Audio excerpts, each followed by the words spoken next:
Doncs, com dèiem, avui comencem amb el tema de la implantació de sistemes informàtics dins la indústria.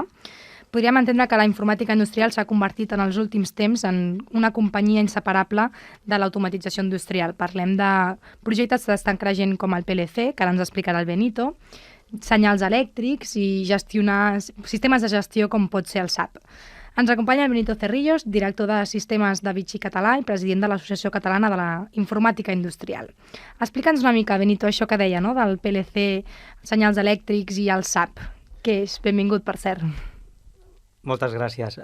És un concepte molt novedós, però que a mesura que anem desenvolupant la conversa ja veuràs que fa molt temps que la informàtica industrial ens ho deixa a tots, a totes les empreses que tenen que veure amb el món industrial i cada vegada més amb altres sectors, o sigui, des del sector primari, secundari, terciari, pràcticament a tots els sectors, i que gira al voltant d'un concepte molt novedós, que és el IoT, Internet of Things, i que té que veure amb agafar informació del procés en general i aquestes dades convertir-les en informació que sigui informació en temps real, el més en temps real possible, i que permeti millorar els processos de presa de decisions de les companyies.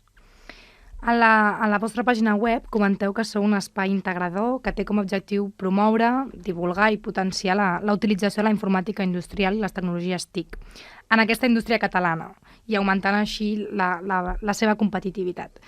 Com es promou i es potencia la informàtica industrial des d'ASCI? Nosaltres, molt honestament, ho estem tractant de fer a través de diferents hubs i grups de treball d'investigació i de recerca que hi ha a les universitats.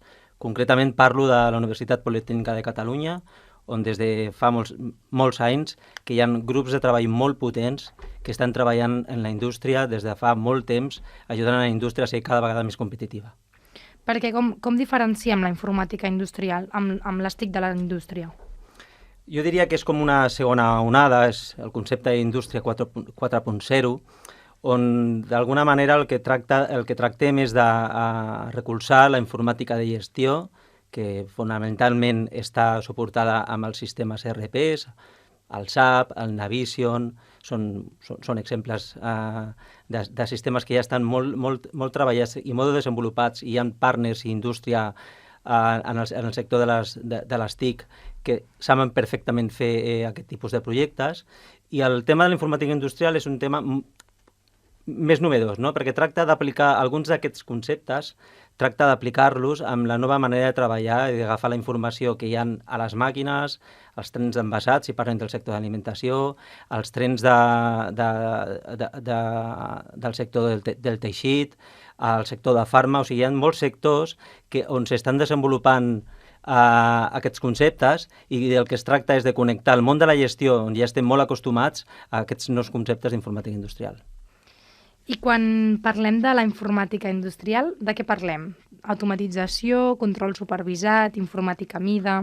Parlem de moltes coses. Bàsicament, un sistema MES, o sigui, tècnicament es diu MES, que són sigles en anglès, que vol dir Manufacturing Execution Systems, és un sistema modular que té diferents funcionalitats. Una de les funcionalitats que típicament normalment els projectes comencen per aquí és pel tema del rendiment, o sigui, com saber un procés productiu, si el rendiment és alt o no, i si els temps de fallo, poder-los d'alguna manera categoritzar i analitzar-los molt millor.